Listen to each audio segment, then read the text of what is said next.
Good afternoon students. तो आज का टॉपिक है रेस्पिरेटरी इन्फेक्शन इन चिल्ड्रन। तो उससे पहले हम रेस्पिरेटरी सिस्टम की एनाटॉमी देखते हैं। ठीक है, तो रेस्पिरेटरी सिस्टम के दो पार्ट्स होते हैं, अपर और लोअर। जो ऊपर वाला श्वसन तंत्र होता है, ठीक है, उसके वो कहाँ से स्टार्ट होता है, जहाँ से नेज़ल कैविटी होती है। ठीक है, नाक से शुरू होता है और उसके बाद वो कहाँ तक होता है, जहाँ पे ट्रैकिया, जहाँ से स्टार्ट हो रहा है, श्वास नली जिसको बोलते हैं, वहाँ से लोअर रेस्पिरेटरी सिस्टम स्टार्ट हो जाता है हमारा। तो अपर रेस्पिरेटरी सिस्टम में क्या क्या पार्ट्स आते हैं, नेज़ल कैविटी, ठीक है, और फेरिंग्स दिख रहा है आपको, जिसको ग्रेसिनी बोलते हैं, गले की नली जो होती है, ठीक है, जिसकी वजह से हम क्या करते हैं, सांस लेने में हेल्प करती है हमें। ऊपर नेज़ल कैविटी से ऊपर से स्टार्ट होती है, नीचे तक आती है, और उसके बाद फिर ये कहाँ जाती है, लंग्स में और स्टमक में। उसी के साथ अब उसके बाद जहाँ पे फेरिंग्स आपका एंड हो रहा है, वहाँ पे देखो एक ट्रैकिया दिख रहा है आपको, ठीक है, लिखा हुआ है श्वास नली। तो यहाँ पर से हमारा लोअर रेस्पिरेटरी सिस्टम स्टार्ट हो जाता है। उसके बाद फिर आपको दिख रहा होगा यहाँ पे लंग्स में ये ब्रांचेस जैसी दिख रही हैं, ठीक है, ये राइट साइड। तो ये क्या होते हैं, ये ब्रोंकस होते हैं, दोनों साइड ये डिवाइड होते हैं, ठीक है, ब्रोंकस। उसके बाद लास्ट में ये गुच्छे जैसे जो दिख रहे हैं आपको, ये एल्वुलाई बनाती हैं। यहीं पे क्या होता है, एल्वुलाई, ये जिसको कुपी की वाहिनी लिखा हुआ है, तो इसमें गैसेस का एक्सचेंज होता है। मतलब कि हम जैसे ऑक्सीजन लेते हैं, कार्बन डाइऑक्साइड बॉडी से बाहर निकलती है, तो वहाँ पे जो एक्सचेंज होता है गैसेस का, ऑक्सीजन और कार्बन डाइऑक्साइड का, वो एल्वुलाई में होता है, ठीक है। तो सबसे पहले देखते हैं क्लासिफिकेशन, रेस्पिरेटरी डिजीज़ कितनी टाइप की होती हैं बच्चों में। तो जिससे कॉमन कोल्ड होता है, टॉन्सिलाइटिस मतलब जो टॉन्सिल्स होते हैं, जहाँ पे हमारी जो टंग होती है, टंग एंड होती है, तो दो टॉन्सिल्स होते हैं जो हमें इन्फेक्शन से प्रिवेंट करते हैं, हमको बचाते हैं इन्फेक्शन से। तो कभी जब हमारी बॉडी में इन्फेक्शन हो जाता है, ठीक है, गले में सूजन जो होती है, टॉन्सिल्स जो सूज जाते हैं, वो इसी वजह से होते हैं कि वो क्या करते हैं, हमें बॉडी को इन्फेक्शन से बचाते हैं। उस साइनोसाइटिस होता है, ठीक है, हमारे कभी कभी हमें जब कोल्ड में क्या होता है कि आँखों में पानी आना, गले में, वो मुंह में सूजन हो जाती है, वो किस वजह से होती है, साइनस होते हैं हमारी बॉडी में, ठीक है, हमारे फेस में,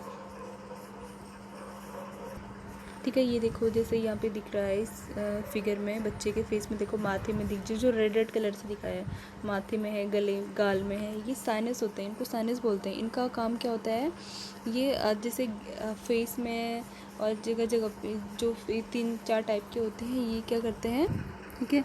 ये जो साइनस होते हैं, जैसे कि माथे में है, ठीक है, और दो हमारे नोज़ के दोनों तरफ होते हैं, इनके नेम हैं, ठीक है। इस तो ये क्या करते हैं, एक तरीके से इनसे एक वो म्यूकस निकलता है, म्यूकस एक पदार्थ निकलता है जो हमारी नेज़ल कैविटी को क्या करता है, मॉइस्चराइज़ करता है और इन्फेक्शन से बचाता है। साथ ही में इसके ये जो साइनसेस होते हैं, इसके अंदर एयर होती है, ठीक है, एयर फिल्ड होती है, तो उसकी वजह से क्या होता है, हमारी वॉइस में क्या होता है, वॉइस अच्छी आती है, ठीक है। तो इसमें अगर इन्फेक्शन हो जाता है तो उसको साइनोसाइटिस बोलते हैं। उसके बाद तीसरा है क्रूप भी एक ऐसी बीमारी होती है जिसको कंठ रोग बोलते हैं, गले की बीमारी होती है बच्चों में, ठीक है। पर्टूसिस जिसको काली खांसी बोलते हैं, ये अपर रेस्पिरेटरी सिस्टम के इन्फेक्शन होते हैं।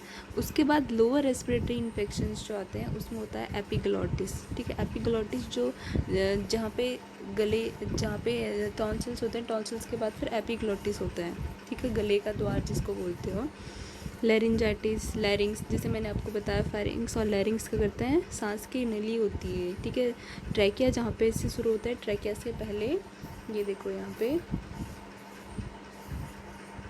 लैरिंग्स होती है, फेरिंग्स जहाँ पे दिख रहा है, फेरिंग्स के नीचे फिर लैरिंग्स होती है, ठीक है। तो ये क्या करती है, फेरिंग्स और लैरिंग्स ये ऐसे नलियाँ होती हैं जो एयर को क्या करती हैं, लेके जाती हैं, और उसके बाद फिर ये लंग्स तक पहुँचाती हैं।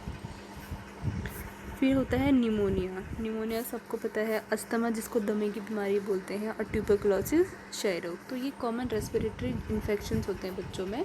तो कॉमन कोल्ड, टॉन्सिलाइटिस मतलब टॉन्सिल्स में इन्फेक्शन होना, साइनोसाइटिस साइनस में इन्फेक्शन होना, क्रूप, पर्टूसिस जिसको काली खांसी बोलते हैं, और फिर लोअर के एपिग्लोटाइटिस, लैरिंजाइटिस, निमोनिया, अस्थमा और ट्यूबरकुलोसिस, ठीक है।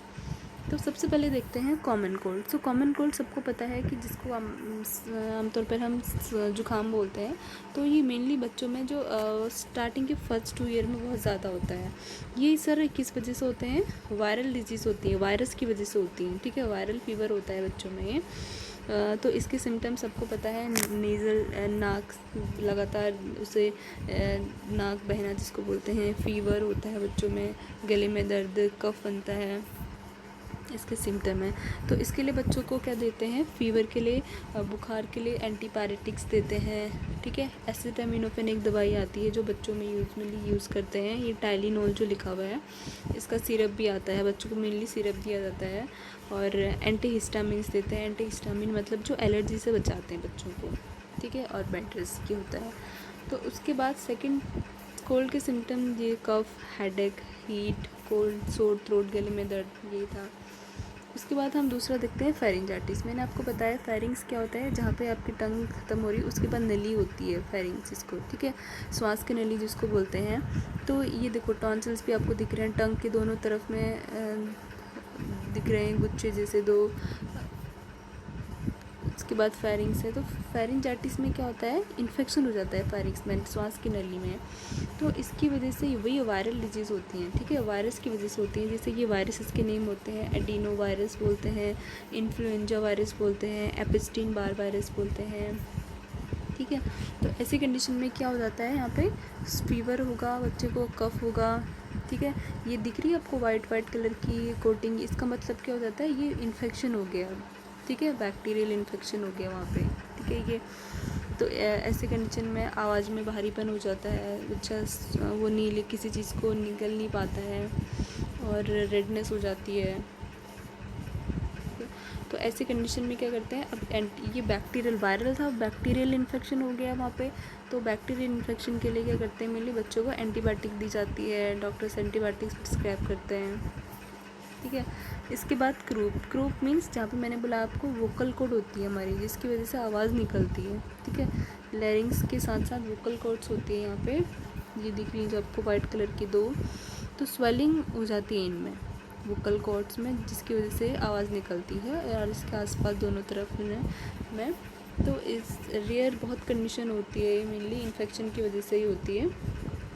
तो गले में सूजन हो जाती है, इसकी वजह से बच्चों को बहुत खांसी होती है, और खर वाली आवाज़ निकलती है, और आवाज़ भारीपन हो जाता है आवाज़ में।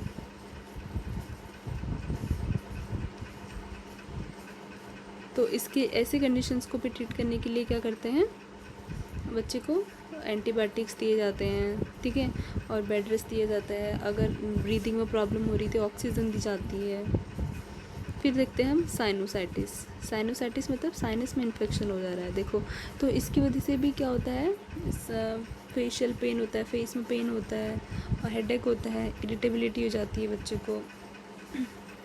और ऐसे ही कंडीशन में प्रिवेंट करने के लिए क्या करते हैं, ये इन्फेक्शन जो हो रहा है वो बैक्टीरियल भी हो सकता है, वायरल भी हो सकता है, एलर्जी की वजह से भी हो सकता है, ठीक है। सपोर्टिव थेरेपी हम बच्चों को देते हैं, इसमें सपोर्टिव थेरेपी मतलब जिससे उसको रिलीफ मिले, ऐसी चीज़ें देते हैं, जैसे कि उसको ठंडे से बचाना होता है, और ऑक्सीजन देते हैं अगर ब्रीदिंग प्रॉब्लम हो रही है, ठीक है। एंटीबायोटिक्स मेनली इसमें देते हैं, स्टीम इनहेलेशन बच्चों को देते हैं, स्टीम दिलाते हैं। इसके बाद नेक्स्ट है पर्टूसिस जिसको काली खांसी बोलते हैं। ये भी एक वायरस से होती है, जिसको बॉर्डेटेला पर्टूसिस इसका नाम होता है उस वायरस का, ठीक है। और मेनली इसके लिए बच्चों को स्टार्टिंग में ही क्या दी जाती है, वैक्सीन दी जाती है, जिसको DTP वैक्सीन बोलते हैं, डिप्थीरिया, टिटनेस और पर्टूसिस का वैक्सीन दिया जाता है। अगर किसी बच्चों को नहीं मिला है तो उसको आगे चल के बीमारी हो सकती है, इसलिए बच्चों को पहले ही इससे बच्चों को टीकाकरण कर लिया जाता है। तो ये फैलने वाली बीमारी होती है, ड्रॉपलेट से बच्चे के, जैसे छींकने से, खांसने से ये फैल सकती है। सिम्टम इसमें खांसी होती है ज़्यादा बच्चे को। ऐसे कंडीशन में भी एंटीबायोटिक्स दिए जाते हैं, और वैक्सीन हमें पहले देनी चाहिए बच्चे को, ठीक है। ये सारे सिम्टम इसमें दिखा रखे हैं बच्चे में। अगर पर्टूसिस के क्या क्या सिम्टम हो सकते हैं, फीवर आएगा बच्चे को, वॉमिटिंग हो जाती है, ठीक है, कफिंग होती है, रनिंग नोज हो जाती है, और सांस नहीं आती है उसको। उसके बाद अगला है ब्रोंकाइटिस, ठीक है। ब्रोंकाइटिस मतलब कि ब्रोंकस, मैंने आपको बताया था जब रेस्पिरेटरी सिस्टम के पार्ट्स में मैंने आपको बताया था, ये देखो जहाँ पे जो आपको लंग्स दिख रहे हैं, लंग्स के अंदर क्या है, एक ब्रांचेस जैसी दिख रही हैं आपको, ठीक है, इस वाले राइट साइड में लंग्स में। तो जहाँ पर ट्रैकिया एंड अपर ख़त्म हो रहा है वहाँ पर ब्रोंकस शुरू हो जाता है। फिर ब्रोंकस के बाद फिर ये डिवाइड होता है, आगे ये जो ट्री जैसे बना रहा है, ठीक है। तो ब्रोंकाइटिस में क्या हो जाता है, ब्रोंकस में इन्फेक्शन हो जाता है, ठीक है। और इसकी वजह से क्या होता है, फीवर, कफ़ आता है, सिर्फ कफ़ होता है जिसमें जो कि मेनली नाइट में ज़्यादा होता है। ऐसे कंडीशन में इसको मैनेज करने के लिए बच्चों को क्या करते हैं, ज़्यादा हमें पानी देना है, ठीक है। और कूल ह्यूमिडिफाइड एयर देते हैं बच्चे को, नमी वाली एयर देते हैं, और एंटीपायरेटिक्स देते हैं बुखार के लिए, ठीक है। ऑक्सीजन हम इसमें देते हैं बच्चे को। ये देखो ब्रोंकाइटिस में नॉर्मली हमारी सांस की नली की जो नली होती है वो ऐसी होती है, और इसमें ये क्या होगी, सूजन आ गई है इसमें, ठीक है। तो इसकी वजह से बच्चों को ब्रीदिंग डिफ़िकल्टी हो जाती है, ठीक है। ब्रीदिंग डिफ़िकल्टी हो गई, कफ इकट्ठा हो जाता है एक जगह पे, तो वो नहीं निकल पा रहा है, तो उसकी वजह से बच्चे को इरिटेबिलिटी होती है, फीवर आने लगता है, इन्फेक्शन होने लगता है, सो नहीं पाता बच्चा, गले में दर्द हो जाती है। तो ऐसी कंडीशन में इसको ट्रीट करने के लिए क्या दिया जाता है, ऑक्सीजन देते हैं बच्चे को, बेड रेस्ट इसमें देना होता है, ठीक है। नेबुलाइज़र बच्चे को दिला सकते हैं। अगली डिजीज़ है निमोनिया। सो निमोनिया जो होता है एक तरीके से इन्फ्लामेशन हो जाता है, इन्फेक्शन होता है किसमें, एल्वेलाई में। एल्वेलाई मतलब मैंने आपको स्टार्टिंग में स्ट्रक्चर बताया था, ये वाला, ठीक है। जो ये गुच्छे जैसी स्ट्रक्चर दिख रहा है आपको, कुप्पी के वाहिनी जिसको लिखा हुआ है, ये एल्वेलाई होती हैं जो गैसेस को एक्सचेंज करती है, ऑक्सीजन और कार्बन डाइऑक्साइड का, ठीक है।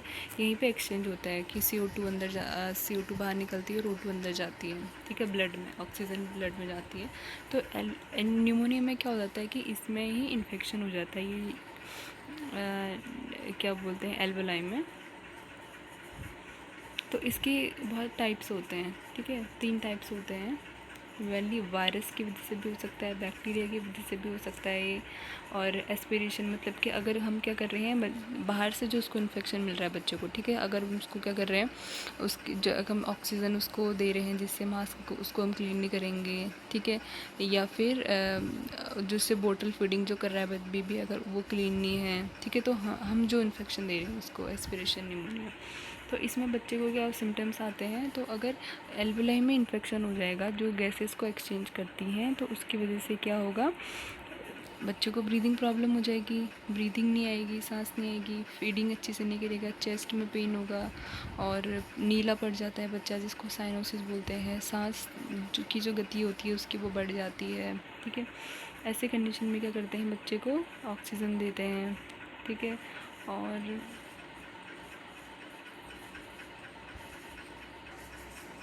बुखार के लिए हम एंटीपायरेटिक्स देते हैं, एंटीबायोटिक इसमें देते हैं, डॉक्टर प्रिस्क्राइब करते हैं, बेड रेस्ट देना है। और चाइल्ड को क्या करना है, हमें जो अनअफेक्टेड साइड है, ठीक है, मतलब कि जो साइड अफेक्टेड नहीं है, ठीक है। तो निमोनिया में या तो एक साइड में पेन होता है या दोनों साइड में होता है, अगर तो जिस साइड में पेन नहीं है तो उस साइड से बच्चे को लेटाना है, ठीक है। तो ये मेजर्स होते हैं जो हम कर सकते हैं। ये देखो निमोनिया में नॉर्मली ऐसा होता है, हमारे जो एयरवेज होते हैं, ठीक है, नॉर्मल लंग है, इधर निमोनिया वाला लंग है, देखो।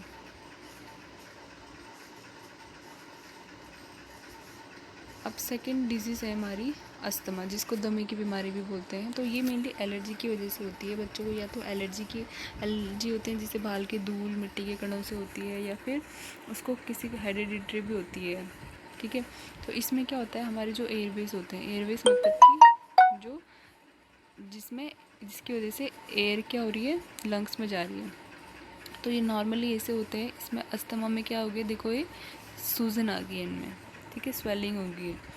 तो ऐसे कंडीशन में भी बच्चे को ब्रीदिंग में डिफ़िकल्टी हो जाएगी, कफ़ होगा, उसकी सांस की गति बढ़ जाती है, रेस्टलेस फील करेगा, कफ़ बनता है, नीला पड़ जाता है बच्चा, उसके नाखून में और स्किन में, चेस्ट में पेन होता है।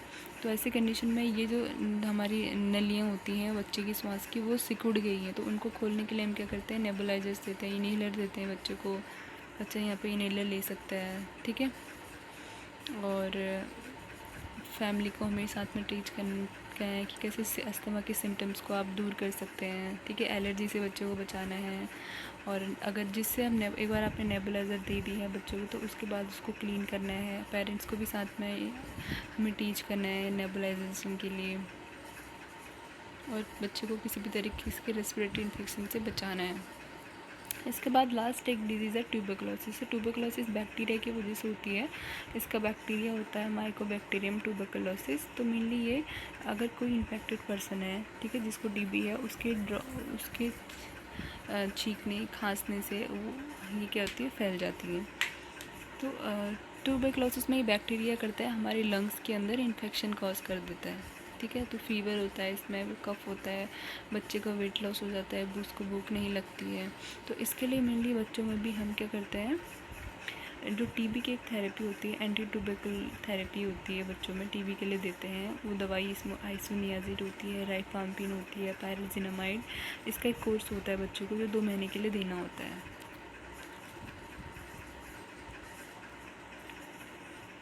ठीक है। तो जब हम ये दवाई दे रहे हैं, ठीक है, आइसोनियाज़िड, राइफाम्पिन, पायरोजिनामाइड, एथामिटोल, तो इसकी एक डोज़ होती है जो बच्चों को डोज़ के अकॉर्डिंग देना चाहिए। जैसे आइसोनियाज़िड देते हैं 10 mg पर केजी, राइफाम्पिन 50 mg पर केजी। तो डोज़ के अकॉर्डिंग, डोज़ कैलकुलेशन के अकॉर्डिंग हमें बच्चों को टीबी की ड्रग्स देनी है। और साथ में पेरेंट्स को एजुकेटेड भी करना है कि कुछ दवाइयों की वजह से बच्चे के यूरिन के कलर में चेंजेस हो सकते हैं, ठीक है। तो वो उसकी वजह से चिंतित ना हो। और अगर बच्चे को टीबी है तो उसको हमें आइसोलेशन में रखना होता है, एडिक्वेट रेस्ट देना होता है, ठीक है। ये सिम्टम्स हैं टीबी के दिखाया है इसमें वेट लॉस होता है, भूख नहीं लगती है, कब ब्लड के साथ कफ भी आता है, कफ रहता है मोर देन 14 डेज तक, नाइट में रात में पसीना आना, थकान महसूस होना बच्चे को, ये सब टीबी के सिम्टम होते हैं। तो ये बेसिक रेस्पिरेटरी सिस्टम की डिजीज़ थी, ठीक है। कॉमन कोल्ड, ठीक है, और फेरिंजाइटिस, फेरिंग्स में इन्फेक्शन होना जिसको बोलते हैं, क्रूब बोलते हैं जिसको कंठी रोग बोलते हैं, साइनोसाइटिस होता है, पर्टूसिस होता है, ब्रोंकाइटिस होता है, न्यूमोनिया होता है, अस्थमा और ट्यूबरकुलोसिस। तो यहाँ पे मैं आपको एक असाइनमेंट दे रही हूँ, आपको क्या करना है, एक जो ATT होती है, एंटी ट्यूबरकुल थेरेपी होती है, उसका आपने एक असाइनमेंट बनाना है।